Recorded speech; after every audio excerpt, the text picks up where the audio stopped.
একদিন ঘরে ঢুকে দেখে মদের গন্ধ পাওয়া যায়। আবু শাহমারে বললেন, ইয়া আবা শাহমা আশারিবতা খামরান মদ খাইছস?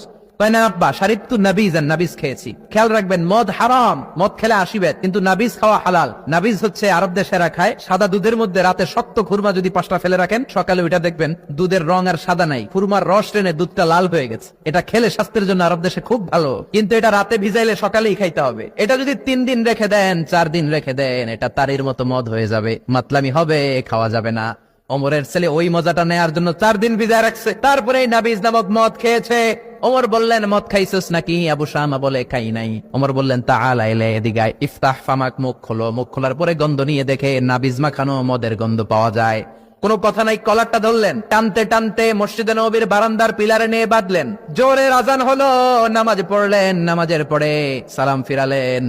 সালাম ফিরানোর পরে বললেন, মাকানাকুম ইনদানা হাদ। নামাজের পরে সুন্নত পরে সবাই বসবেন, একটা বিচার আছে। এই গুরুদণ্ড, এটাকে আরবিতে বলে হাদ, প্লুরাল হচ্ছে হুদুদ। সবাই যখন ওযু করে ঢুকতেছিল, বারান্দায় দেখে ওমরের ছেলে বাধা। সবার চিন্তা, হায় হায় কি ঘটনা ঘটলো, প্রেসিডেন্টের ছেলে পিলারের মধ্যে বাধা কেন? নামাজের পরে হাজার হাজার সাহাবী সবাই বলল, খলিফা কি হয়েছে? মাল আমর, হোয়াট হ্যাপেন্ড? ওমরে ফারুক বললেন, এটাই নাবিজ খেয়েছে, তবে এটা মদ হয়ে গেছিল, এখন আশীর্বাদ দিব। কানা ঘুষা, কানা ঘুষা। হাজার হাজার সাহাবী, কেউ কেউ বলল, খলিফার ছেলে তো মনে হয় মারবে না, ধমক দিয়ে ছেড়ে দিবে। এরকম কিছু বিচার দেশে আছে না নাই?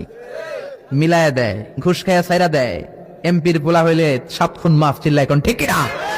কেউ বলে না, ওমর সারার পাত্র না, তবে 80টা মারবে না, 40টা দিবে অ্যাটলিস্ট। কয়টা? ওমর ফারুক চেয়ারে বসলেন, হাজার হাজার মানুষ, পিনপতন, নীরবতা। জল্লাদরে বললেন, হাতি জিলদ মিন বাইতুল মাল, বাইতুল মালের ঘর থেকে খেজুর গাছের চামড়া দিয়ে বানানো বড় সাইজের একটা চাবুক আন, সবচেয়ে বড় টানবি। সবচেয়ে বড় টানা হলো।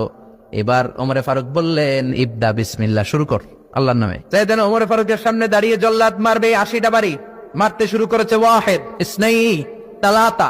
3 বাড়ি মারার পরে ওমরে ফারুক জল্লাদকে দিলেন এক থাপ্পড়। 3 হাত দূরে যে পড়লো জল্লাদ। জল্লাদের হাত থেকে চাবুক তুলে ধমক দিলেন, তুই কি চাবুক মারোস নাকি চাকরি বাঁচাস? আস্তে মারলি কেন? আসলে আস্তে মারে নাই, দেখে যত জোর ছিল, ওমরের হুকুম তামিল করবে না এরকম জল্লাদ মদিনায় ছিল না। জোরে কোন ঠিক কিনা? যত জোর ছিল তত জোরে মেরেছে, কিন্তু ওমরের পছন্দ হয় নাই। ওমর বললেন, ইনদাকা তালাতা ইনদি ওয়াহিদ, তোর হিসাবে 3টা, আমার হিসাবে মায়ের হইছে 1টা। আমি 2 নাম্বার থেকে শুরু করব। 2, 3। মারতেছে কে? মদিনাতে উনারসে পালোয়ান আর কেউ নাই। এক একটা বাড়ির আগাতে ওমরের ছেলে আবু শামা চিৎকার করে কাঁদে। এক একটা বাড়িতে চামড়া ছিঁড়ে যায়, রক্তগুলো ছোপ ছোপ করে নববীর দেয়ালের মধ্যে লাগে। ছোট্ট ছেলেটা ডেকে বলে, আব্বা আমারে মাফ করে দাও, আর জীবনে মদ খাবো না। সাইয়েদনা ওমরের পাষাণ হৃদয় নরম হয় না, কারণ আসাদ্দুহুম ফি আমরিল্লাহি ওমর, আল্লাহর দিনের ব্যাপারে সবচেয়ে কড়া, কোনো ছাড় নাই। এক একটা চাবুক মারে, লোকজন কেঁপে কেঁপে ওঠে। 10টা 15টা মারার পরে ছেলে বেহুশ, পানি দেওয়ার পরে আবার হুশ, আবার মারা শুরু করা হলো। 30টা মারার পরে আবার বেহুশ।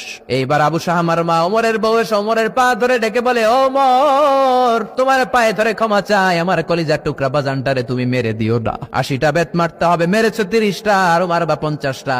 যাও ওমর, প্রতিটা বেতের বাড়ির বিনিময়ে আমি আবু শাহমার মা একটা করে ওট আল্লাহর রাস্তায় সদকা করে দেব।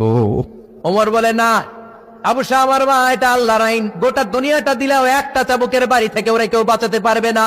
মারতে লাগলেন, আবার পানি দিয়ে আবার হুশ।